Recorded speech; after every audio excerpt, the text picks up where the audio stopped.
to overload enemy pieces, and if you are making moves that serve for attack and for defense, you are having the chances of bearing the upper hand in the game.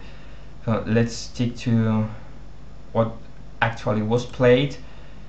Knight c4. One of the things we shall pay attention to in the knight b6 lines is about a knight jumping to c4, because normally we have this battery set up, maybe ready for a sacrifice here, and the knight can end with our aspirations if we don't pay attention in this specific position. Knight c4 is not a very useful move. In my view, b5 should have been played before knight b6, but anyway, because the bishop is impeding our d1 rook of being more aggressive, being in the king side, maybe on f or h files. And with this move, we not only remove one attacker, but we prepare the way for our future one. So this is a great example of technique of polyvalence by Pérez Mitjans, the one who was playing with white. So we shall learn from him as much as we can. g5, continuing with pawn storm. There is a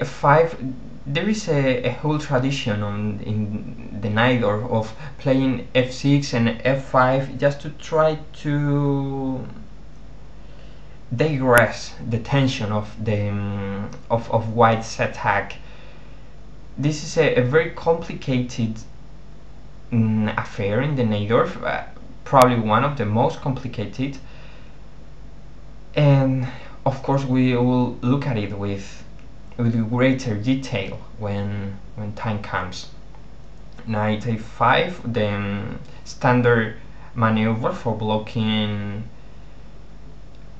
black's attack, especially the pawn storm.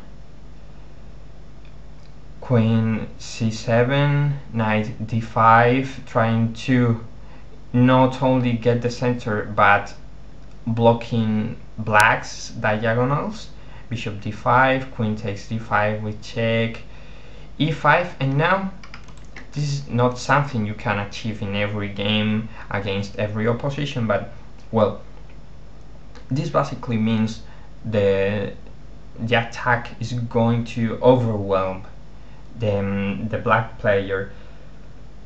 In the whole race of the pawn storms in both flanks, we encounter that black is having only 2 pawns to mobilize and 3 pawns to attack, once in here normally. So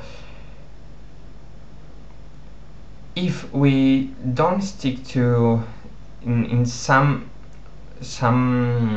moment or other to commit some defensive move against very aggressive black players, I can always ensure that we are going to be buried by our own aggressiveness.